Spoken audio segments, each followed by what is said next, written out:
এই যে আপনি একটা এমপি গোলামি করেন, আপনার কোনো স্বতন্ত্র আছে কিন্তু আপনার এই যে ড্রেস আছে, ড্রেসের কোনো মূল্য নাই, কারণ আপনার ব্যক্তিত্ব নাই। আমরা হযরত ওমর আল্লাহর কোরআন দেখার জন্য ছদ্মবেশে মদিনার অলি গলি ঘুরতেছে। হঠাৎ হযরত ওমর দেখতে পায় দুই পাহাড়ের মাঝখানে একটা গিরিপথ। জোরে বলেন কি পথ? গিরিপথ। গিরিপথ আপনার বোঝেন, যারা হজ করছেন তারা জানেন, পাহাড়ের ভিতর দিয়ে রাস্তা। দুই পাহাড় দুই দিকে দাঁড়িয়ে আছে, মাঝখানে একটা পথের নাম হলো গিরিপথ।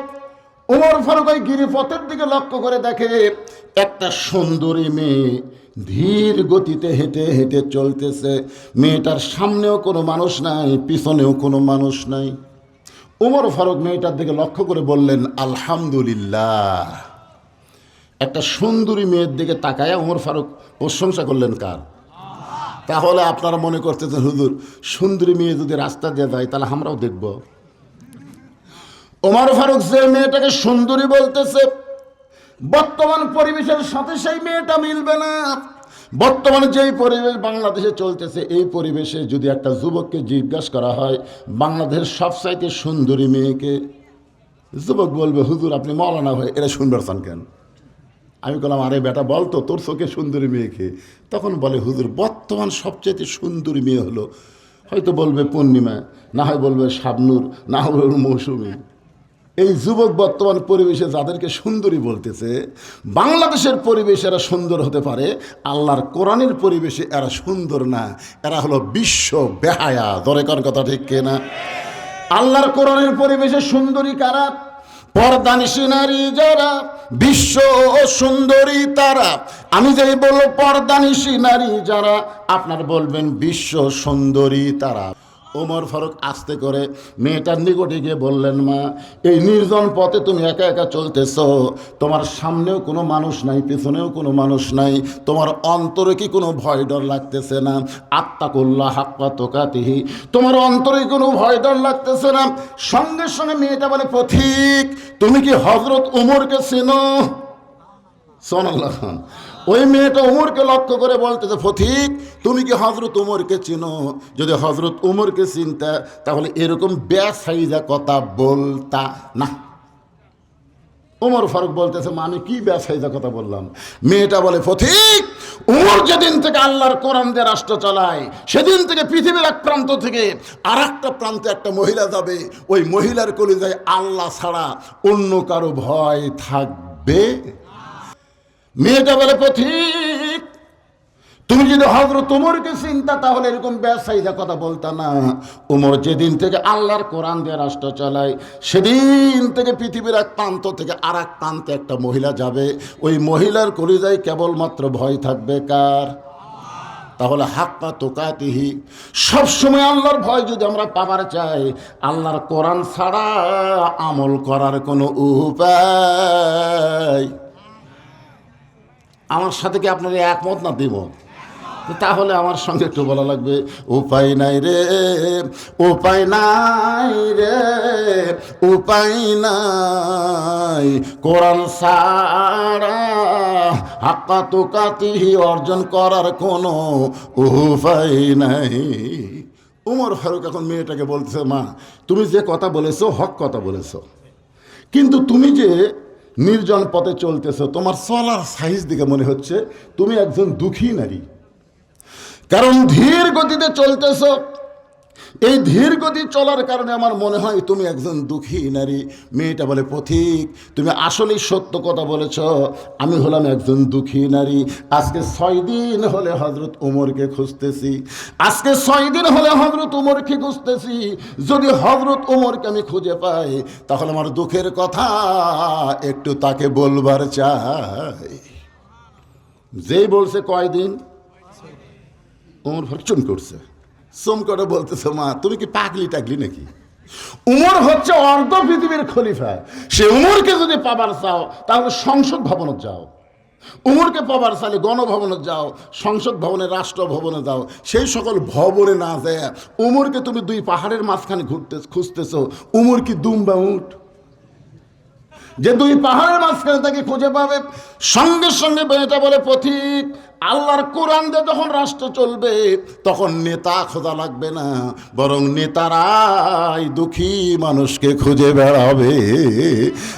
আজকে জাকাতের টাকা লিবার যায় গরিব ধনির বাড়িতে। ধনী বলতেছে জানলা দে, দরজা খোলে না, জানলা দে বলতেছে এই রমজান মাসের 21 তারিখ আসিস। আজ নয় রে, 21 তারিখে দেবো। গরিব ফিরে আইছে 21 তারিখে, ওই সামান্য কয়টা জাকাতের টাকা নিয়ে বসে আছে, গরিবেরা লাইন ধরছে, এই লাইন ধর। ইতিমধ্যে একজন বলতেছে ফটো তোলো, ফেসবুকে ছাড়ো, আমি জাকাত দিচ্ছি। এটা জাকাত হচ্ছে, এটা জাকাতের নামে ভণ্ডামি হচ্ছে। জাকাত হচ্ছে গরিবদের তোমাকে দিতেই হবে, শতকরা 2.5 টাকা, না দিলে তুমি জাহান্নামে যাবে। জোরে কোন কথা ঠিক কি না? আল্লাহর কোরআন দিয়ে যখন রাষ্ট্র চলবে, একটা গরিবও ধনির বাড়ি যাবি না, বরং ধনীরাই গরিবের দরজাত দরজাত ঘুরবি। মেয়েটা বলতেছে, পথিক, আল্লাহর কোরআন দিয়ে যখন রাষ্ট্র চলবে তখন নেতা খোঁজা লাগবে না, নেতারাই দুঃখী মানুষকে খুঁজে বেড়াবে। ওমর ফারুক বললেন, মা, তুমি 6 দিন হলে ওমরকে খুঁজতেছ, কি দুঃখ তোমার মনে? মেয়েটা বলতেছে, সেই দুঃখের কথা কেবলমাত্র আমি ওমরকে বলবো, আপনাকে বলবো না। ওমর ফারুক চোখের পানি ছেড়ে বলে, মা, তুমি যে ওমরকে 6 দিন হলে খুঁজতেছ, আমি হইলাম সেই ওমর। সঙ্গে সঙ্গে মেয়েটা বলতেছে, আমির আল মুমিনিন, আপনি যদি সেই ওমর হন তাহলে আপনি চোরের মতন একা একা ঘুরতেছেন, আপনার সামসা। চিন্তা করে দেখেন, বাংলাদেশের মতন 96টা দেশের রাষ্ট্রনায়ক, পুলিশ নাই, র্যাব নাই, সামসা নাই, একা একা ঘুরতেছে। মেয়েটা বলতেছে, আমির আল মুমিনিন, এই সুরের মতন একা একা ঘুরতেছেন, আপনার কি সামসা নাই? ওমর ফারুক বলতেছেন, মা, সামসা পালার পশা আমি পাবো কোথায়? সামসা পালবার গেলে যে টাকা লাগবে, সে পশা আমার নাই তো। একটু মনোযোগ দিয়ে শুনবেন। ওমর ফারুক বললেন, মা, তুমি কি দুঃখে 6 দিন হলে খুঁজতেছ, আমাকে সেই দুঃখের কথা একটু বলো। এবার মেয়েটা বলতেছে, আমির আল মুমিনিন, আমার জীবনের সবচাইতে বড় দুঃখ হলো, একটু মনোযোগ দিয়ে শুনবেন, রাজি আছেন তো? আমার জীবনের সবচাইতে বড় দুঃখ হলো, আমি 6 বছর বয়সী ঈমান গ্রহণ করছি। শুধুমাত্র ঈমান গ্রহণ করার অপরাধে 12 বছর আমাকে জেলখানায় বন্দি করে রাখছে। আমার কোনো দোষ নাই, একটাই মাত্র দোষ, আমি ঈমানকে গ্রহণ করছি। ওমর ফারুক বলতেছেন, মা, কি দুঃখ তোমার মনে, একটু ভালো করে বলো। মেয়েটা বলতেছে, আমির আল মুমিনিন, আমি 6 বছর বয়স ঈমান গ্রহণ করেছি। শুধু ঈমান গ্রহণ করার অপরাধে 12 বছর আমাকে জেলখানায় বন্দি জীবন কাটাতে হয়েছে। সকালবেলা 3টা করে চাবুক মারছে, বিকালবেলা 3টা করে চাবুক মারছে। আমার দেহের এমন কোনো জায়গা নাই যেই জায়গায় চাবুকের আঘাত লাগে নাই। ইয়া আমির আল মুমিনিন, আমি যেই দেশের জেলখানায় বন্ধ ছিলাম ওই দেশের নাম হলো রোম দেশ। আপনি কিছুদিন আগে রোম পারস্য দখল করে ঘোষণা করলেন, মুসলমান যখন কোনো রাষ্ট্র দখল করবে ওই রাষ্ট্র তখন আল্লাহর কোরআন দিয়ে চলবে, আর আল্লাহর কোরআন দিয়ে যখন কোনো রাষ্ট্র চলবে ওই রাষ্ট্রে জেলখানার কোনো দরকার নাই। আপনি জেলখানার দরজাও মুক্ত করে দিলেন। আমি জেলখানার দরজা মুক্তি পাইয়া আমি কোথায় যাব? কারণ আমার দাদা খ্রিস্টান, আমার বাবাও খ্রিস্টান, যেই দেশে জন্মগ্রহণ করেছি ওই দেশের সবাই খ্রিস্টান। এখন আমি কোথায় যাব? আজকে 6 দিন হলো 2 পাহাড়ের মাঝখানে খুঁজতেছি, যদি আপনাকে পাই আপনার কাছে এই দুঃখিনী মেয়েটা একটু আশ্রয় চায়। ওমর ফারুক চোখের পানি বের করে বললেন, মা, আমি তোমাকে আশ্রয় দিবার পারবো না। মেয়েটা বলতেছে, আমির আল মুমিনিন, আমি শুনেছি জেলখানায় আপনি একজন মহামানব, আর মহামানব হয়ে আমার মতন দুঃখিনী মেয়েকে আশ্রয় দিবার পারবেন না। ওমর ফারুক বললেন, মা, ইসলাম কাউকে আশ্রয় দেয় না, বরং ইসলাম মানুষকে অধিকার দেয়। লিল্লাহি তাকবীর। আপনারা গুরুত্ব দিয়ে শোনেন নাই, ইসলাম কোনোদিন আশ্রয় দেয় না, ইসলাম দেয় অধিকার। মেয়েটা বলতেছে, আমির আল মুমিনিন, তাহলে ইসলাম আমাকে কি অধিকার দিল? ওমর ফারুক বললেন, মা, তোমার বয়স কত? ওমর ফারুক মেয়েটাকে বললেন, মা, এখন তোমার বয়স কত? মেয়েটা বলতে 6 বছর বয়স ঈমান গ্রহণ করেছি, আর 12 বছর জেলখানায় বন্দি জীবন কাটাইছি। 6 আর 12 একত্র করলে কত হয়? ওমর ফারুক বললেন, মা 18 বছরের একজন যৌবনা নারীর জন্য ইসলামের 1 নম্বর অধিকার হলো ভালো একটা ছেলের সঙ্গে বিবাহ বসা। আপনারা সবাই সুবহানাল্লাহ করেন না? এখানে কিন্তু বলা হয়নি যে সুন্দর একটা ছেলের সঙ্গে বিয়া বসা, সুন্দর ছেলের কথা বলা হয়নি, বলা হয়েছে ভালো ছেলে। কারণ সুন্দর ছেলের কথা বললে আমার মতন বদরশীদ বউ পাতাম না। কারণ আমার মধ্যে সৌন্দর্যের কিছুই নেই। একে তো মাথা সাত পড়া, দ্বিতীয়ত কালো। অধিকাংশ মেয়ের বাপ বলবে এটার সাথে চলবি না। কিন্তু এখানে ক্যাপাসিটি হলো ভালো একটা ছেলে। ভালো ছেলে বলতে আপনারা কাদেরকে বুঝতেছেন? ভালো ছেলে কারা? এই শোনেন, মনোযোগ দিয়ে শোনেন।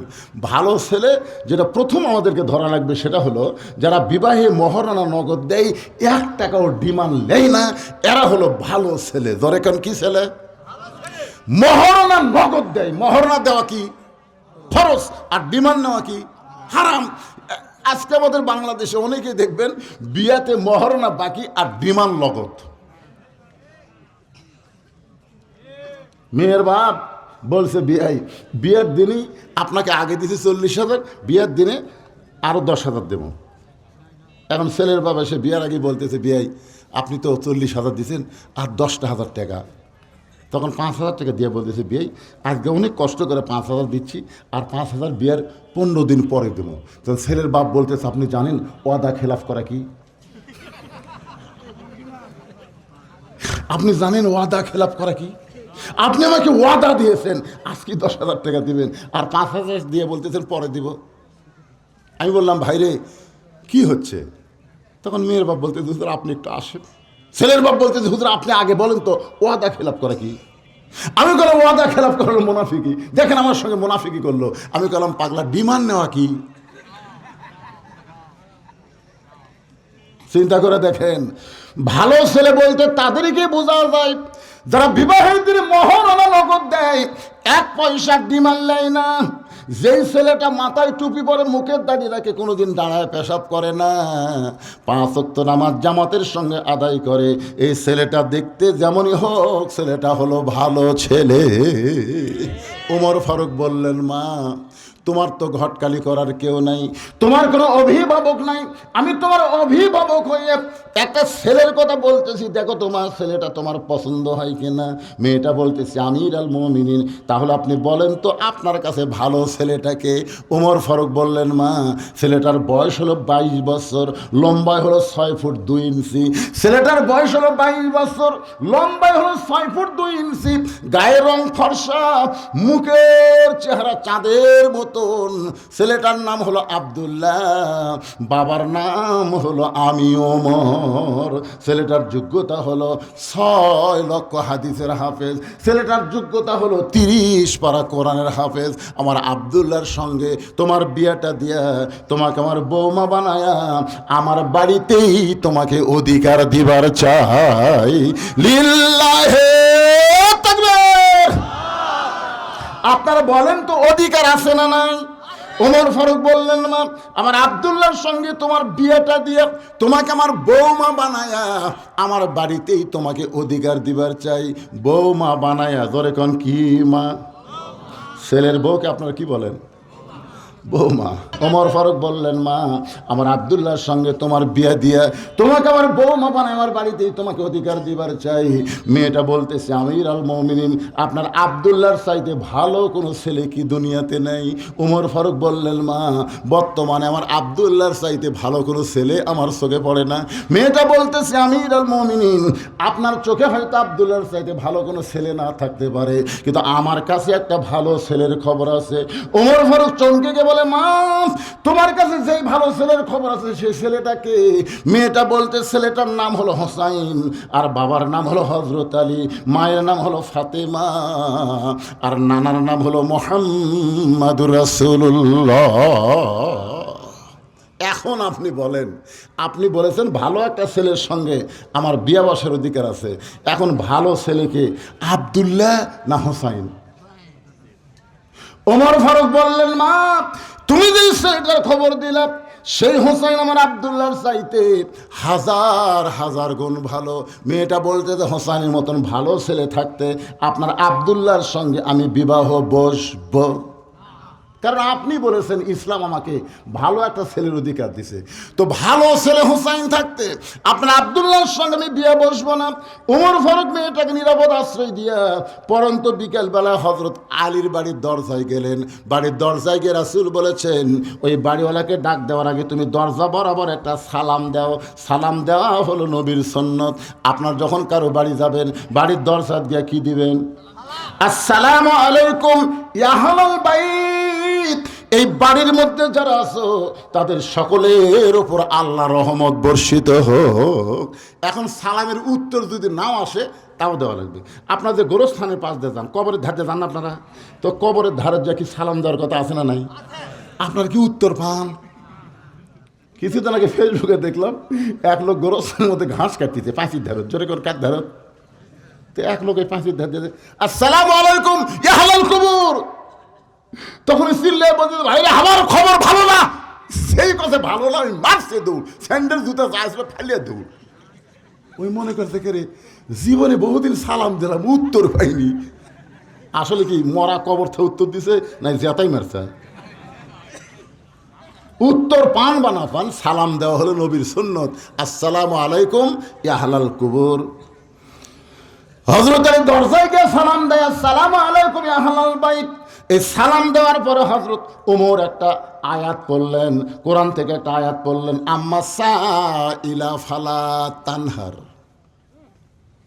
আলী চমকে গেল, কে যে সালাম দিল সেটা তো হযরত ওমর, কিন্তু এই ফকিরের আয়াত কেন পড়লো? কিসের আয়াত? ফকিরের আয়াত, আম্মা সাইলা ফালা তানহার। হযরত আলী দরজা খুলে বলতেছে, ওয়ালাইকুম আসসালাম ইয়া আমির আল মুমিনিন, আপনি কবে থেকে আবার ভিক্ষা শুরু করলেন? ওমর ফারুক বলে, আলী রে, জীবনে যেই বিপদে পড়িনি আজকে সেই বিপদে পড়ছি। বলে কি বিপদ? বলে আমার জীবনে আমি কোনোদিন ঘটকালি করি নাই, আজকে তোমার হোসেনের ব্যাপারে একটু ঘটকালি করতে চাই। আলী বলতেছেন, আলহামদুলিল্লাহ, আপনার মতন মহান ব্যক্তি যদি ঘটক হয় পাত্রী অবশ্যই ভালো হবে। সুবহানাল্লাহ কর না কেন? ঘটক যদি ভালো হয় পাত্রী খারাপ হবে না ভালো হবে? এখন আমাদের বাংলাদেশে ঘটকের সাইজ দেখছেন, মিসাই মাথার টুপি দিয়ে 10 বিঘা জমি এক টানা কয় 60 বিঘা, ছেলের বাপে 60 বিঘা জমি। ভাই শহরে সেই বাসা, বাসা কিন্তু তিন সেট শহরের ভিতরে না, শহরের এক সাইডে 3 সেট, 3টা ঘর আছে, আর ওই শহরের বাসা 3 তালা। এরকম ঘটক আছে না নাই? জোরে করে আছে না নাই? ঘটক যদি ভালো হয় তাহলে অবশ্যই পাত্রী ভালো হবে। ওমর ফারুক বলেন, আলী রে, পাত্রীর 1 নম্বর গুণ হলো 6 বছর বয়সে ঈমান গ্রহণ করেছে। পাত্রীর 2 নম্বর গুণ হলো 12 বছর তাকে জেলখানায় বন্দি জীবন কাটাতে হয়েছে। পাত্রীর 3 নম্বর গুণ হলো সকালবেলা 3টা করে চাবুক, বিকেলবেলা 3টা করে চাবুক মারছে, এরপরও মেয়েটা ঈমান হারা হয় না। ওমর আলী বলতে যে, হযরত ওমর লক্ষ্য করি আমির আল মুমিনিন, আপনি যেই গুণটা বললেন এইরকম একটা মেয়ে আমার হোসেনের জন্য আমি মনে মনে খুঁজতেছিলাম, আমার হোসেনের জন্য আমি মনে মনে খুঁজতেছিলাম। যে মেয়েটার 1 নম্বর গুণ হলো 6 বছর বয়স ঈমান গ্রহণ করছে, 2 নম্বর গুণ হলো 12 বছর ঈমানের পরীক্ষা দিয়েছে, 3 নম্বর গুণ হলো সকালবেলা 3টা চাবুক, বিকেলবেলা 3টা চাবুক মারছে, এরপরও ঈমান হারা হয় নাই। আমি মনে মনে এমন একটা মেয়ে খুঁজতেছিলাম। ওমর ফারুক বলে, আলী ভাই, আমার আব্দুল্লাহর সঙ্গে বিয়ে দিবার চাইলাম, কিন্তু মেয়েটা আমার আব্দুল্লাহকে চয়েস করে না, তোমার হোসেনকে করছে কামনা। এখন বলো আমার ঘটকালি কবুল হয়? আলী বলতেছে, আমির আল মুমিনিন, আমার পক্ষ থেকে কোনো আপত্তি নাই। ওমর ফারুক বলতেছে, ভাইজান আসেন তাহলে একটু কোলাকুলি করি। হযরত ওমর আর হযরত আলী যখন কোলাকুলি করতেছে, এমন সময় হোসেন ঘর থেকে বার হয়ে বলতেছে, মুরব্বীরা, আপনার যেভাবে কোলাকুলি করতেছেন মনে হয় বিয়ে আপনারাই করবেন। ওমর ফারুক বলে, হোসেন মুখ সামলে কথা বলবে, আমিও তোমার মুরব্বী, তোমার বাবাও তোমার মুরব্বী, আমরা দুই মুরব্বী মিলে যদি কোনো সিদ্ধান্ত নেই, তুমি কি সিদ্ধান্ত মানবে না?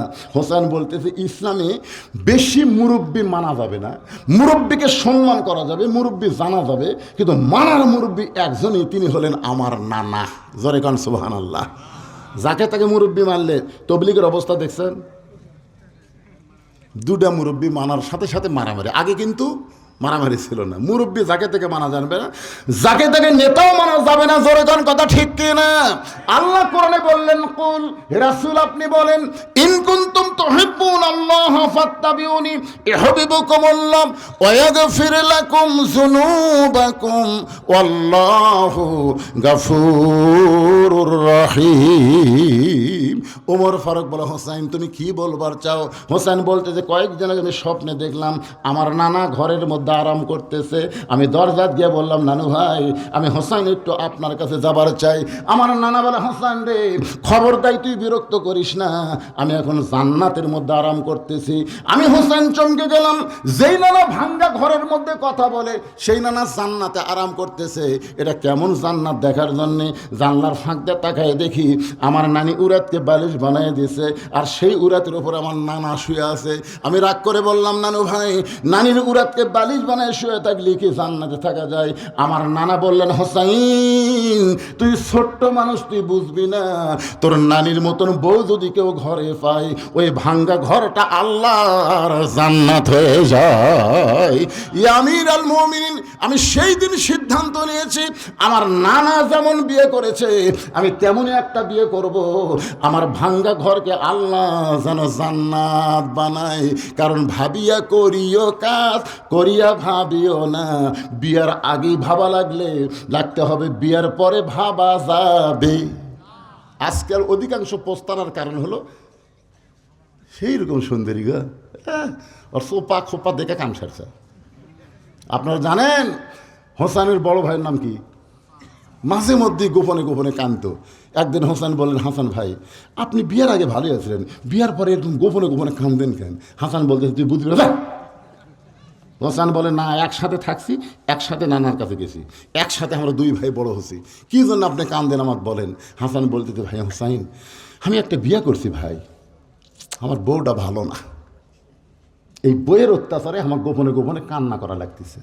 হাসান রাদিয়াল্লাহু যাকে বিয়ে করেছিল এই মেয়েটার নাম হলো জায়েদা। জোরেগার নাম কি? ওই জায়েদার জীবনে পড়ে দেখবেন কুটনি, এর কথা ওর কাছে, ওর কথা ওর কাছে, এতটুকু কথা এত বড় করেছি। হায় এরকম মেয়ে মানুষ আছে না নাই? জোরে কান আছে না? হ্যাঁ এখন ভিক্ষা করে আসছি, ফকুর নেই, মা চারটা ভিক্ষা দাও। বেটার বউ বলতেছে চারটা না 4 সের দেবো। ফকুর নেই কয়, কে মা 4 সের দিবা কেন? শাশুড়ি আমার গাল দেয় অন্য বাড়ির পান খাবার কাছে, এই সুযোগে তুমি যাচ্ছে তোমাকে 4 সেল দেবো, সংসার ঢুসে দেবো। কিন্তু ফকুরনির বেটি শর্ত হলো, এ কথা জান কাউরি কয়ে না, তোমার 4 সের চাল দিলে বেড়া কাউরি করে। ফকুরনিকে আবার কী ঠেকা পড়ছে, বা সারাদিন ভিক্ষা করে 2 সারি পাই না, আরে একবারই 4 সের দরকার নেই, কাকু কম না। ওই 4 সের চাল পায়া রাস্তাতে যাচ্ছে আর বলতেছে, ওই বাড়ির বেটার বউ আমাকে 4 সের চাল দিল, কাউরি জান কয়ে না, আমার কী ঠেকা পড়ছে, কাকু কম না। এক লোক বলে, ফকুরনির বেটি কী হয়েছে, একলা একলা গল্প করে, ওই যে বাড়ির বেটার বউ গো আমাকে 4 সের চাল দিয়ে কইছে, কাউরে জান কয়ে না, কাউরে কম না, জাকি ভাই তাকি কয়, জাকি ভাই তাকি কয়। চিন্তা করে দেখেন, যেই ফকুরনি একটা ঝোলার চাল সামলাবার পারে না, যাত্রারে কয়, সেই ফকুরনি যদি বাংলাদেশ সামলাবার দেন, এই সামলাবার পারবি? এর আগে যা হসে হসে, আর কোনো ফকুরনি চলবি না। এখন থেকে ফকিরের হাতে বাংলাদেশ থাকবি। তোর কথা ঠিক? মেয়েদের দিন শেষ, সবাই বলবেন মরদের বাংলাদেশ, নারীদের দিন শেষ। কে রে মরদ মানুষ আপনার জোরে কর না কেন বারে? আমার আগে দ্বিতীয় বক্তা ওয়াজ করে গেল কোরআনের আয়াত দিয়ে, আর রিজালু কাওয়ামুনা আলান নিসা, পুরুষেরা উপরে থাকবে, নারীরা তলে থাকবে। এটা কি আমার কথা না আল্লাহর কথা? জোরে কার কথা? হোসাইন বলতেছে, আমিরুল মুমিনিন বিয়ে যদি করতে হয় আমার নানা যেমন বিয়ে করছে, আমি কেমন একটা মেয়েকে বিয়ে করতে চাই। ওমর ফারুক বলতেছে, হোসাইন আমি যে মেয়ের ঘটকালি করতেছি এই মেয়েটা ভালো হবে, তোমার নানির মতোই হবে। হোসাইন দৌড়ে গিয়ে বাবার হাত ধরে বলতেছে, আব্বা আপনি বলেন তো আমার মা আপনার কেমন বউ? আমার মা আপনার কেমন বউ ছিল বাবা? আপনি যেমন বিয়ে করে আপনি খাতুনে জান্নাত পাচ্ছেন। সুবহানাল্লাহ কর না কেন? আমার মা হচ্ছে খাতুনে জান্নাত, আপনার দুনিয়ার বাড়িটাও জান্নাত। আমার নানা যেমন বাড়ি জান্নাত করছে, আমিও তেমন একটা বিয়ে করতে চাই। ওমর ফারুক বলেন, হোসাইন আমি যে মেয়ের ঘটকারি করতেছি বাবা, এই মেয়েটাও ভালো। হোসেন বলতেছে, আমিরুল মুমিনিন, আমি সেই মেয়েকে বিয়ে করব যে মেয়ে আমার 3টা প্রশ্নের উত্তর দিবার পারবে। ওমর ফারুক বলে, বাবা কি 3টা প্রশ্ন? হোসেন বলতেছে, আমি যাকে বিয়ে করব তার সামনেই প্রশ্ন করব, অন্য কাউকে কোনোদিন প্রশ্ন শোনাবো না। ওমর ফারুক বলে, আলী রে, হোসেন যে 3টা প্রশ্ন করবে তোমার কি জানা আছে? আলী বলতেছে, জীবনের প্রথম শুনলাম। ওমর ফারুক বলে, যে প্রশ্ন তো উত্তর তুমি জানো না, প্রশ্নই জানো না। আমি ওমরও শুনি নাই, তাহলে মেয়েটা কেমনি উত্তর দিবে? ওমর ফারুক কাঁদতে কাঁদতে মেয়েটার কাছে গিয়ে বললেন, মা আমার আব্দুল্লাহকে বিয়ে কর মা, তোর জীবন শান্তিময় হবে। মেয়েটা বলতেছে, আমিরুল মুমিনিন খালি একটা বার বলেন আপনার আব্দুল্লাহ হোসেনের চাইতে ভালো, তাহলে আমার কোনো আপত্তি নাই। ওমর ফারুক বলতে, যেটা নয় সেটা কেমনে বলবো? মেয়েটা বলতেছে, আপনি কিন্তু বলেছেন ইসলাম আমাকে ভালো ছেলের সঙ্গে বিয়ে বসার অধিকার দিয়েছে, তাহলে হোসেন ভালো থাকতে উমরকে আব্দুল্লাহকে কেন বিয়ে করব? ওমর ফারুক বলে, মা হোসেন সেই মেয়েকে বিয়ে করবে যে 3টা প্রশ্নের উত্তর দিবার পারবে, যেই প্রশ্ন তার বাবাও কোনোদিন জানে না, আমিও কোনোদিন শুনি নাই, তাহলে তুমি কেমনে উত্তর দিবা? মেয়েটা ঘরের ভিতর থেকে বলে, আমিরুল মুমিনিন, হোসেন কি 3টা প্রশ্ন করবে আমি জানি না, তবে আমার ঈমান বলতেছে আমি না পারলে আমার আল্লাহ পারাবে। লিল্লাহি তাকবীর। ইন্নামাল মুমিনুনা আল্লাযীনা ইযা যুকিরাল্লাহু ওয়াজিলাত কুলুবুহুম ওয়া ইযা তুলিয়াত আলাইহিম আয়াতুহু জাদাতুহুম ঈমানাও ওয়া আলা রাব্বিহিম ইয়াতাওয়াক্কালুন। মেয়েটা কি কইছে যে হোসেন কি 3টা প্রশ্ন করবে আমি জানি না, কিন্তু আমার ঈমান বলতেছে। তোর এখন কি বলতেছে? ঈমান বলতেছে আমি না পারলেও। আজকে আপনাদের ঈমান কি বলতেছে? কাল সারা জীবন কোরআনের ওয়াজই শুনে যাবেন। বাস্তবেই কোরআন বাংলাদেশে দেখার ঈমান আপনাদের আছে না নাই? তোর এখন আছে না নাই? ঈমানের বলে বলিয়ান হয়ে কথা বলা লাগবে ভাইজান। আল্লাহর বান্দারা একটু মনোযোগ দিয়ে শোনেন। মেয়েটা যখনই বলেছে আমিরুল মুমিনিন, হোসেন কি 3টা প্রশ্ন করবে আমি জানি না, তবে আমার ঈমান বলতেছে আমি না পারলেও আমার আল্লাহ পারাবে। সঙ্গে সঙ্গে ওমর ফারুক এক দৌড় এসে বলতেছে, আলী ভাই। হঠাৎ আলী বলতেছে, এখনই কাঁদতে কাঁদতে গেলেন, আবার আছেন? ওমর ফারুক বলতেছে, তারিখ কর্ম। হোসেন ঘরের থেকে বের হয়ে বলে, কিসের তারিখ? ওমর ফারুক বলে, বিয়ের তারিখ না রে, বিয়ের তারিখ না। তুমি যে 3টা প্রশ্ন করবা তার উত্তর দিবার পারবে কি পারবে না তারই তারিখ। আলী বলতেছে, যেই প্রশ্ন আমি জীবনে শুনিনি, আপনিও জানেন না, আর সেই প্রশ্নের উত্তর মেয়ে দিবি? ওমর ফারুক বলতেছে, আলী মেয়েটা এমন কথা বলেছে ঈমানের বলে বলিয়ান হয়ে, আমার বিশ্বাস মেয়েটা একলা নাই, মেয়েটার সঙ্গে আমার আল্লাহ আছে। জোরে কর না সুবহানাল্লাহ। আপনার বলেন তো, যার সাথে ঈমান আছে, যার ভিতরে ঈমান আছে, তার সাথে আল্লাহ আছে না নাই? মাশাআল্লাহ। অহুয়া মাকুম আইনামা কুনতুম। একটু খেয়াল করবেন ভাইজান, নির্দিষ্ট তারিখ মোতাবেক প্রশ্নের উত্তরের তারিখ, নির্দিষ্ট তারিখ মোতাবেক ডান পাশে হযরত ওমর বসে গেছে, ডান পাশে কে? আর বাম পাশে হযরত আলী, আর মাঝখানে হলো হোসেন। বসার সাইজটা খেয়াল করেন, ডান পাশে হযরত ওমর বসে গেছে, বাম পাশে হযরত আলী, মাঝখানে হোসেন। সামনে একটা চাদর দেওয়া হয়েছে, চাদরের ওই পারে ওই 18 বছরের যুবতী মেয়েকে বসানো হয়েছে। এখন আপনাদের কাছে আমার প্রশ্ন হলো, সামনে চাদর দেওয়ার কারণ কি? সবাই বলা লাগবে, সামনে চাদর দেওয়ার কারণ কি? আরো জোরসে বলুন। এই যে বেগম মমতাজ, নাম শুনছেন আপনারা? সংসদের মধ্যে একটা গান গাইছিল আল্লামা শফি হুজুর, আল্লামা শফি রহমতুল্লাহ আলাইকে লক্ষ্য করে। শফি হুজুর নাম শোনেনি? আগে হেফাজতের দিন আমির ছিল শফি হুজুর। এই শফি হুজুরকে লক্ষ্য করে 2 টাকার মমতাজ একটা গান গাইছিল। ওরে শরীয়তের মাওলানা, সব 2টা করলা কানা, মনের পর্দা বড় পর্দা তোমরা খুঁজা পাইলা না, তেতুল হুজুর বুঝলো না। আল্লামা শফি রহমতুল্লাহ আলাইকে বলেছে তেতুল হুজুর। জোরে কোন কি হুজুর? আর গানের মধ্যে কি বলছে? মনের পর্দা বড় পর্দা তোমরা খুঁজা পাইলা না। মনের পর্দা যদি বড় পর্দা হয়, ওমর ফারুকের মন ভালো না খারাপ? কথা তাই বলতেছেন না, তো কি খারাপ মনে করতেছেন?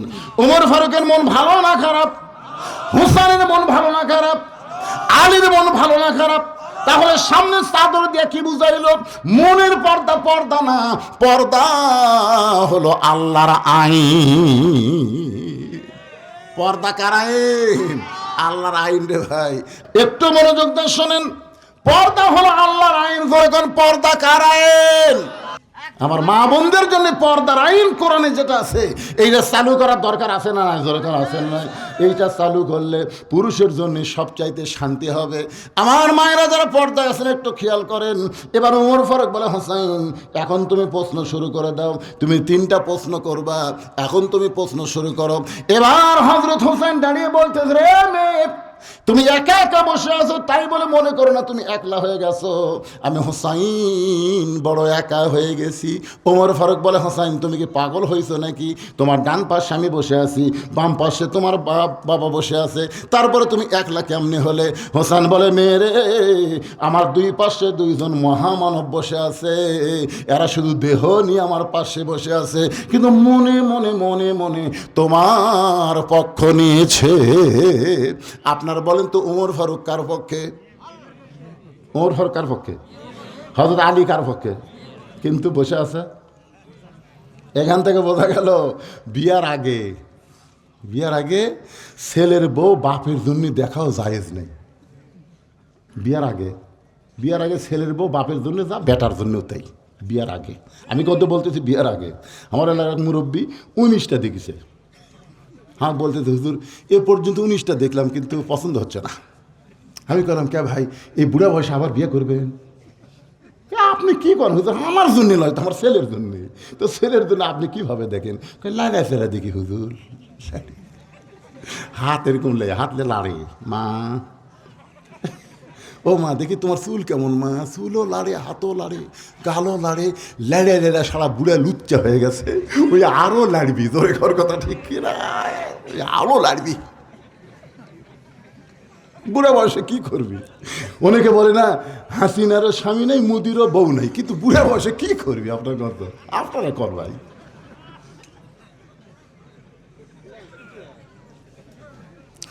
আমি বলতে আজ থেকে সতর্ক হয়ে যান। বিবাহের আগে ছেলের জন্য যা, বাপের জন্য তাই।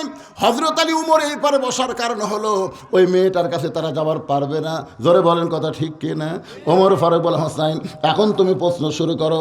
এবার হোসেন বলে, রে মেয়ে, আমার 3টা প্রশ্নের মধ্যে 1 নম্বর প্রশ্ন হলো, আমার মাকে তুমি জানো আমি কোন মায়ের সন্তান?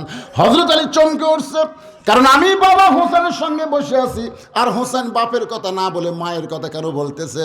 আসলে মায়ের কথা বলার কারণ হলো, বাবা আনন্দে মাতিয়া সাগরে ভাসাইয়া সেই যে চইলা যায় খবর লয় না, মাজন ধরিয়া উদরে কতই যতন করে, 10 মাস পরে পায় প্রসবের বেদনা, এমন দরদি ভবে কেউ হবে না আমার মা গো। ইমাম গাজ্জালী বলেছেন, একটা ভালো সন্তান যদি তোমরা পাবার চাও, একটা ভালো মা লাগবে। মা যদি ভালো হয় তাহলে সন্তান আল্লাহর ওলি হয়ে যাবে। সুবহানাল্লাহ কন্যা গান। এই কারণে হোসেন বলতেছে, রে মেয়ে, আমার 1 নম্বর প্রশ্ন, আমার মাকে তুমি জানো? সঙ্গে সঙ্গে মেয়েটা পর্দার উপর থেকে বলতে, হোসাইন আমি আপনার মাকে চিনি। প্রশ্ন করছে কি, আমার মাকে তুমি জানো? আর উত্তর দেয়, আমি চিনি। ওমর ফারুক জিব্বাত কামড় খাবে। জিব্বাত কামড় খাওয়ার কারণ হলো 3টার উত্তর তো দূরের কথা, একটাতে আউট। প্রশ্ন করলো কি আর মেয়েটা কইল কি? আর হযরত আলী চোখ দিয়ে দর দর করে পানি পড়তেছে, আর হোসাইন মুচকি মুচকি হাসতেছে। 3 জন বসে আছে, 3 জনের রূপ 3 রকম। কি মনে করতেছেন? ওমর ফারুক জিব্বাত কামড় খাওয়ার কারণ হলো 3টা তো দূরের কথা, একটাতে আউট। আর হযরত আলীর চোখ দিয়ে দর দর করে পানি পড়তেছে এই কারণেই, আমি হোসেনের মাকে পুরাপুরি চিনবার পারি নাই। আর তুই কেমনে চিনবি? আমি স্বামী হইয়াও তাকে পুরাপুরি চিনবার পারিনি। স্বামী হইয়াও চিনবার পারেন, কি বুঝতেছেন? স্বামী হইয়াও পুরোপুরি চিনবার পরে তুই কেমনে চিনবি? গভীর রাত্রে হযরত আলী ফাতেমাকে দাফন করার পরে আল্লাহর কাছে যখন হাত তুলে বলে, আল্লাহ আমার ফাতেমার প্রতি তুমি কবুল করো, এ কথা বলার সঙ্গে সঙ্গে তাকায় দেখে সামনে কয়েকটা পুরাতন কবর দেখা যায়। এইমাত্র ফাতেমার নতুন কবর দিল, সেই নতুন কবর নাই। গোটা জান্নাতুল বাগে হযরত আলী দৌড়ায় বলে, ফাতেমার কবর, ফাতেমার কবর। কে যেন ডাকতে বলে, আলী রে, তুই স্বামী হওয়ার পরেও বান্দি ফাতেমারে চিনিসনি। আমি আল্লাহ তাকে জোহরা ডিগ্রি দিয়া তার কবরটাকে কিয়ামত পর্যন্ত পর্দা করে দিয়েছি, আর কোনোদিন খুঁজে পাবি না। জোরে কর না সুবহানাল্লাহ। যার কবরকে আল্লাহ পর্দা করে দিছে, আর মেয়েটা কি কয়, আমি চিনি। একটু মনোযোগ দিয়ে শোনেন। হযরত আলীর চোখটা দরদর করে পানি পড়তেছে। সঙ্গে সঙ্গে মেয়েটা বলে, হোসাইন আপনি প্রশ্ন করলেন, আমি উত্তর দিলাম, হলো কি হলো না, একটা বিচারক যে কথাও বলেন না। ওমর ফারুক বলে, কেমনে হবে? তোমাকে প্রশ্ন করেছ মা কি তুমি জানো, আর উত্তর দিলামই চিনি, তুমি কেমনে চিনবা? সঙ্গে সঙ্গে মেয়েটা বলে, হোসাইন আপনার মায়ের চোখের ভুরু জোড়া ছিল। হোসাইন আপনার মায়ের বাম গালে কালো একটা তিল ছিল, থুতুনির তলে লাল একটা দাগ ছিল। সঙ্গে সঙ্গে হযরত আলী দাঁড়িয়ে বলতেছেন, মা যা বলছিস বলছিস মা, আর বলিস না, কারণ আমার তিনজনের মধ্যে একজন পরপুরুষ আছে। যা বলছিস বলছিস মা, আর বলিস না, আমরা তিনজনের মধ্যে একজন পরপুরুষ। জোরে বলেন, পরপুরুষের নাম কি? জোরে কন। যে উমর সম্পর্কে রাসূল বলেছেন, আমার পরে কেউ যদি নবী হতো লাউ কানা উমর, উমরকে আল্লাহ নবী বানাই দিয়েছে, সেই উমর যদি পরপুরুষ হয়, তাহলে পীর মুরিদের বইয়ের জন্য কি পুরুষ? এই পীর পীর মুরিদের বইয়ের জন্য কি পুরুষ? তা আপনারা যে পীরক বাবা বানাচ্ছেন, বাবা। সঙ্গে সঙ্গে আলী বলতেছেন, মা চোখের ভুরু জোড়া ছিল, তুমি কেমনে বললাম? আমি বলতে পারবো, কারণ ফাতেমা আমার বিবি। রাসূল বলেছেন, কোনো স্বামী বইয়ের ভুরুর মাঝখানে যদি একটা চুমা দেয়, মহব্বত করে, আল্লাহ তার আমল নামায় একটা ওমরা হজের সওয়াব দেয়। সুবহানাল্লাহ। তো কইলা কার কার ভুরুত? হ্যাঁ, বইয়ের বইয়ের। আবার তো অন্য কারো ভুরুত মারেন না, বোঝেন না? বইয়ের ভুরুত মারা লাগবে। এই যে ভুরু দেখতেছেন, আপনার বইয়ের ভুরু জোড়া না ফাঁক আপনারা দেখছেন কোন দিন? হুজুর আমাকে এরকম টাইম আছে নাকি? যে আলুর দাম কমেছে হুজুর, ওই দিক তাকানোর টাইম। আয় এ খালি সবসময় কাজ করে বারে। এইবারে চিন্তা করতেছে, এবার আলু মনে হয় কম লাগাবে, এরকম মনে করি। ও রে বাবারে, এরা আরো চেতিছে। লাভ নাই হেলের আর লাভ নাই জেলের। জোরে কর কথা রেখে, এরকে শরম নাই। এই আরে আলুর দাম নাই, আবার টাইম নাই তো, বইয়ের দিকে তাকানোর টাইম আছে? আলী বলতেছেন, মা ফাতেমার বাম গালে কালে একটা তিল ছিল, আমি বলতে পারি থুতুনির তলে একটা দাগ ছিল। হোসেন বলতে পারে, কিন্তু তুমি কেমনে বললা মা? কারণ তুমি যেই দেশের জেলখানায় বন্দী ছিলে, ওই দেশের নাম হলো রোম দেশ। ওই দেশের জেলখানা থেকে তুমি কেমনে বললে মা? মেয়েটা বলতেছে, মুরব্বী ওই রোমের জেলখানায় শেরদিল কারারক্ষী সকালবেলা 3টা করে চাবুক মারতো, বিকালবেলা 3টা করে চাবুক মারতো। আমার দেহের এমন কোনো জায়গা নাই যে জায়গায় চাবুকের আঘাত লাগে নাই। একদিন মারতে মারতে আমি যখন দুর্বল হয়ে পড়ে গেলাম, ওই সময় রাগ করে বললাম, আল্লাহ তুমি আছো আসমানে আর নবী আছে মদিনায়, এই রোমের জেলখানায় এই দুঃখিনী মেয়েকে দেখার মতন কেউ নাই। এই বলে কাঁদতে কাঁদতে যখন ঘুমায় গেছি, ওই ঘুমের ঘরে দেখতে পাই একটা নূরের পুতুলি আমার শিওরের পাশে বসে আমার মাথার মধ্যে হাত দিয়েছে। আমি তখন বললাম, কে আপনি? জান্নাতের হুরি না বেহেশতের পরি? আপনি কে গো, আমার মাথায় হাত দিলেন? স্বপ্নের মধ্যে মেয়েটা বলতেছে, আমি জান্নাতের হুরিও না, বেহেশতের পরিও না, আমি হলাম জগৎ বিখ্যাত মা ফাতেমা। আমি স্বপ্নের ভিতরে তার চেহারার দিকে নজর করে দেখি, চোখের ভুরু জোড়া দেখতে পাই, বাম গালে কালো একটা তিল দেখতে পাই, থুতুনির তলে লাল একটা দাগ দেখতে পাই। সঙ্গে সঙ্গে হোসেন বলে, রে মেয়ে, 1 নম্বর প্রশ্নের উত্তর যেমন আশা করেছিলাম তার চাইতে 100 গুণ তুমি ভালো দিয়েছো। ওমর ফারুক বলতেছে, আল্লাহ আমার ঘটকালি কবুল করেছে। হোসেন বলতেছে, এত সহজ না, কারণ 3টা প্রশ্নের উত্তর না দিলে আমি বিবাহ করব। কেবল একটা হয়েছে তাতি, ওমর ফারুক বলে, হোসাইন তাহলে 2 নম্বর প্রশ্ন করো। হোসেন বলেন, মেয়ে আমার 2 নম্বর প্রশ্ন হলো 6 বছর বয়সে তুমি ঈমান কেমনে পাইলা? কারণ তোমার দাদা যদি খ্রিস্টান হয়, তোমার বাবা যদি খ্রিস্টান হয়, তোমার দেশের সবাই যদি খ্রিস্টান হয়, তাহলে 6 বছর বয়সে তুমি ঈমান কেমনে পাইলা? ওমর ফারুক চমকে উঠছে, কারণ 2 পাহাড়ের মাঝখানে যখন দেখা হয়েছে তখন এই প্রশ্ন তো আমি উমরের করার দরকার, কিন্তু আমি উমর যেই প্রশ্ন করতে পারি না সেই প্রশ্ন করলো হোসাইন। মেয়েটা বলতে, হোসাইন 6 বছর বয়স ঈমান কেমনে পাইলাম? যদি শুনতে চান তাহলে শোনেন, আমি দুনিয়ার সাধারণ কোনো ঘরের মেয়ে না। আমার দাদা হলো রোম সম্রাট কাইসার। একদিন বিকেলবেলা ঘরের মধ্যে গিয়ে বলে, নাতনি রে, আজকে রোমের রাজদরবারে খেলা হবে, তুই কি খেলা দেখতে যাবি? আমি তখন 6 বছরের ছোট্ট মেয়ে, খেলার কথা শুনে খুব খুশি হয়ে গেলাম, কারণ ছোট্ট বাচ্চারা খেলাধুলা পছন্দ কম করে না, বেশি করে। মেয়েটা বলে, হোসাইন 6 বছরের ছোট্ট মেয়ে, দাদার কথা বলে আজ দরবারে খেলা দেখতেছে। দেখি দাদার সিংহাসনের পাশে ছোট্ট একটা চেয়ার আমার জন্য সেট করেছে। আমি চেয়ারে বসে বললাম, দাদু ভাই খেলা দেখার কথা বলে নিয়ে আসলেন, খেলা কোন জায়গায়? আমার দাদা বলে, ওই যে তাকায় দেখ। আমি তাকায় দেখি একটা মানুষের চোখ কালো কাপড় দিয়ে বাঁধা, ওই মানুষের হাত রশি দিয়ে বাঁধা, ওই মানুষের 2টা পা শিকল দিয়ে আটকানো হয়েছে। আমি তখন দাদাকে বললাম, দাদু ভাই আপনি খেলা দেখার কথা বলে নিয়ে আসলেন, কিন্তু একটা মানুষকে আমি এভাবে দেখতে পাই। আমার দাদা বলতেছে, মানুষ না রে নাতনি, তুই ছোট্ট মানুষ, তুই বুঝবি না, ওটা মানুষ না রে, ওইটা মানুষ না, ওইটা হইল মুসলমান। দেখেন, খ্রিস্টানরা মুসলমানকে মানুষ মনে করে না। আমার দাদা বলতেছে, তুই ছোট্ট মানুষ, তুই বুঝবি না, ওইটা মানুষ না, ওইটা মানুষ না, ওইটা হলো মুসলমান। আমি তখন বললাম, দাদু ভাই ওই মুসলমান দিয়ে আপনি কি খেলা দেখাবেন? আমার দাদা বলে, ওই যে তাকায় দেখ। মেয়েটা বলে, হোসাইন ওই 6 বছর বয়সে আমি তাকায় দেখি একটা আগুনের চুলা দাও দাও করে জ্বলতেছে। ওই আগুনের চুলার উপরে একটা ডেকসি দিয়ে কয়েক মণ তেল দিছে, নিচের আগুনের তাপে তেলগুলো টকবক টকবক করতেছে। আমার দাদা বলে, নাতনি রে, ওই মুসলমানকে হাত পা বাঁধে উত্তপ্ত তেলের মধ্যে ফেলে দিব। আজকের খেলার নাম হলো মুসলমান মারার খেলা। আমি 6 বছরের ছোট্ট মেয়ে দাদার কাছে জোর হাত করে বললাম, দাদু ভাই এই মুসলমানকে মারার খেলা কি বন্ধ করা যায় না? এই মুসলমানকে মাফ করা যায় না? আমার দাদা বলতেছে 100 বার মাফ করা যায়। ওই মুসলমান যদি একটা বারের জন্য বলে আল্লাহ রাসূল মানি না, শুধু একটা বার বলবে আল্লাহ রাসূল মানি না, আমি তার হাতের বাঁধন খুলে দেব, আমি তার চোখের বাঁধন খুলে দেব, আমি তার পায়ের শিকল খুলে দেব। শুধু একটা বার বলবে আমি আল্লাহ রাসূল মানি না। আমি তখন আস্তে করে মুসলমানের কাছে গিয়ে বললাম, মুসলমান আগুন জ্বলতেছে, তেল টকবক টকবক করতেছে, তোমাকে উত্তপ্ত তেলের মধ্যে ফেলে দিবে, তুমি মারা যাবে। যদি তুমি বাঁচবার চাও একটা বারের জন্য বলো আল্লাহ রাসূল মানি না।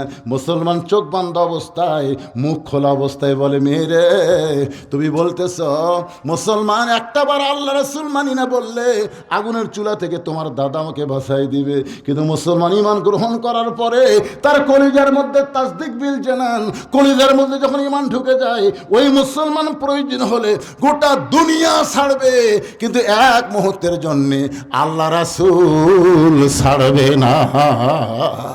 সঙ্গে সঙ্গে আমার দাদা বলতেছে, রে সৈন্যরা আর দেরি করা যাবে না, ওই মুসলমানকে হাত পা বাঁধা তেলের মধ্যে ফেলে দাও। আমি তখন বললাম, দাদা ভাই আমি তাহলে চলে যাই। আমার দাদা বলতেছে, খেলা দেখার কথা বলে তোরে নিয়ে আইছি, খেলা না দেখলে যাবার দেব না। জোর করে আমার হাতটা ধরে থাকলো আর মুসলমানকে আগুনের চুলার দিকে নিয়ে যাচ্ছে। আমি দেখি মুসলমান একটা বারও পেছন দিকে টান খেলতেছে না, আগুনের চুলার দিকে বীরের মতন হেঁটে হেঁটে যাচ্ছে। ধরে গান সুবহানাল্লাহ। একসময় আগুনের চুলার কাছে তেলের কাছে যখন মুসলমানকে নিয়ে গেল, আমি তখন দাদা আমার বাম হাত ধরে আছে, কারণ আমাকে যাবার দিচ্ছে না। আমি ডান হাত দিয়ে চোখটা এভাবে ধরলাম, একটা জীবন্ত মানুষকে মেরে ফেলবে, এই দৃশ্য আমি দেখতে পারবো না। 6 বছরের ছোট্ট মেয়ে। আমি যখন ডান হাত দিয়ে চোখ বন্ধ করেছি, এমন সময় মধুর একটা কলেমা আমার কানের মধ্যে ঢুকলো, লা ইলাহা ইল্লাল্লাহু মুহাম্মাদুর রাসূলুল্লাহ। মেয়েটা বলে, হোসাইন ওই কলেমা শুধু কানের মধ্যে ঢোকে নাই, আমার কলিজার মধ্যে যখন জায়গা পাইছে, আমি তখন হ্যাঁচকা টান মারলাম। হ্যাঁচকা টান মারা তাকায় দেখি ওই মুসলমানের দেহ আগুনের তেলের মধ্যে পড়তেছে, কিন্তু দেহ আগুনের তেলের মধ্যে পড়ার আগেই ওই খাঁচার ভিতর থেকে কে যেন পাখিটা ধরে সসম্মানে ছাইড়া দিল, একটা সবুজ রঙের বাগানে উড়াল দিয়ে চলে গেল। মুসলমানের দেহ পড়ল চুলায়, কিন্তু ভিতরের পাখি কোনো চুলার মধ্যে পড়ে নাই। ওই পাখিটা উড়াল দিয়ে যখন চলে যায়, আমি এক দৌড়ে মায়ের কাছে গিয়ে বললাম, লা ইলাহা ইল্লাল্লাহ মুহাম্মদ রাসূলুল্লাহ। আমার মা বলতেছে, তুই না তোর দাদার সঙ্গে খেলা দেখতে গেলি, এই মুসলমানের কলমা কোথায় পাইলি? এই কলমা যদি তোর মুখে থাকে মা, তোর দাদা তোকে মারবে, তোর বাপ তোকে মারবে। আমি তখন বললাম, মা এই কলমাওয়ালারা কোনো দিন মরে না। নিজের চোখে দেখলাম মা, খাঁচা যায় চুলার মধ্যে, কিন্তু পাখির কোনো মৃত্যু হয় না। আমি এক দৌড়ে এসে দেখি আমার দাদারা সৈন্য নিয়ে আনন্দ করতেছে আর বলতেছে মুসলমান মরে গেছে, মুসলমান মরে গেছে। আমি তখন 6 বছরের ছোট্ট মেয়ে আমার দাদার সামনে দাঁড়িয়ে বললাম, কানার ভাগ্যে ধন মিলে না। সবাই বলেন, কানার ভাগ্যে ধন মিলে না। সামনে পড়ে আছে সোনা, কানা দেখতে পায় না, মাটি মনে করে ফাইলা দেয়, হাতে তুলে নেয় না। কানার ভাগ্যে ধন মিলে না। আমার দাদাকে, এই কি বলিস রে? দাদা আপনি বলতেছেন মুসলমান মরিছে, মুসলমান মরে নাই, মুসলমান এখন ইল্লিন নামক জান্নাতের বাগানে ঘুরতেছে। জোরে কান সুবহানাল্লাহ। মুসলমানের দেহ পড়ে গেছে, মুসলমানের রুহু পড়ে নেই। আমার দাদা বলতেছে, তুই আমার নাতি হয়ে মুসলমানের দলে কেন গেলি? আমি তখন বললাম, দাদা ওই মুসলমানকে হত্যা করার সময় আমি মুসলমানের কলমা বিশ্বাস করে গ্রহণ করেছি। আমার দাদা লোকে আঙ্গুলে কামড় দিয়ে বলতেছে, এটা কি জাত রে, মরেও যায় আবার একজনকে গড়েও যায়। জোরে কান সুবহানাল্লাহ। তোমরা যতই চেষ্টা করো পৃথিবী থেকে মুসলমান নির্মূল করতে পারবো না। হোসেন বলতেছে, রে মেয়ে, 2 নম্বর প্রশ্নের উত্তর যেমন আশা করেছিলাম তার চাই তুমি 1000 গুণ সুন্দর দিয়েছ। ওমর ফারুক বলতেছে, আমার ঘটকালে আল্লাহ কবুল করেছে। হোসেন বলতেছে, এত সহজ না, 3টা প্রশ্নের উত্তর না দিলে আমি বিবাহ করব